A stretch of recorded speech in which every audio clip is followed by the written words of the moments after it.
Ebya pre-PLE examination mu mashomero agarukushangwa umurigara West constituency mu Bushenyi district ahari Bushenyi multipurpose hall bokuriza kwebizamu ningashe bya PLE babara kweyongerayo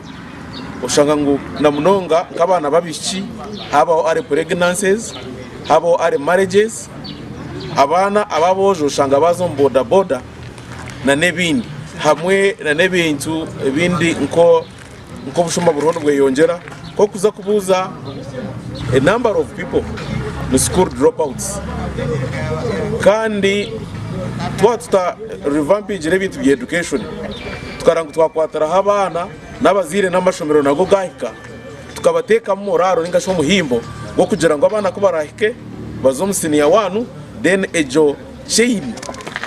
ya education yabasa kuba continued because haba mu breakage chain education abana bagwa a primary 7 ntuje tufuna ubuzubu in future koheni champene yahigabe bembezi okurga bakawasa ko bantu bayamba amashomero agariyo mbyanga byabo okubasa kurebeka ngo nago gatunguka ugaruko mu cyaro cyanyu oreka ngo ishomero kuri hi wabandu wabanduza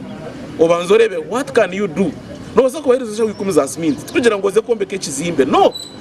create a positive change omwishomero kuri hi aboko botakoze rejo nyenchakare tuje kugira ba engineer banchakare turagere ba lawyers banchakare turagere ba doctors banchakare because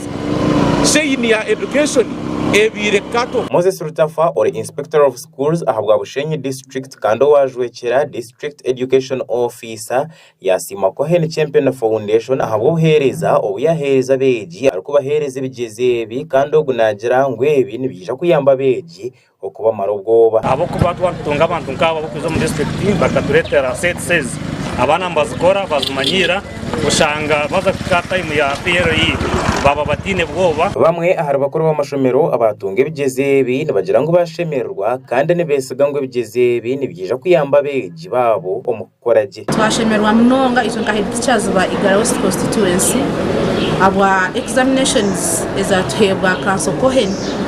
under the Champion Foundation kandi buyishomero ryo mu Igara West constituency yatunga exams ezo za pre-PLE 2023 kandi exams ezo ninyesigangu niza kutiyamba kutunga Obwegyese bulungi kandi nabwo tugo kubanzana no kugwahira katushitukorera kandi nikituyamba munonga abana barabo mu bigezo badumanyira examination fever gaho abana bacibana bakora ikigezo cyabo cyamuhero bahora barufamu Sarah ayichereza umukuru w'ishomero erya munanura primary school yasima koheni champion foundation ahubwo kubahereza amashanyarazi hamwe n'ibindi bintu anko yechamani ahabo kuba ayizira hishomero kandi yabasa kuturetera amashanyarazi agayambere abana bitu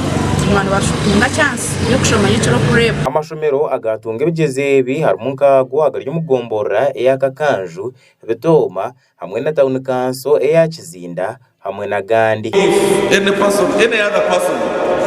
who comes from any other area he wants the exams he can reach the deal and they photocopy for themselves. You know, there are other people who have been calling me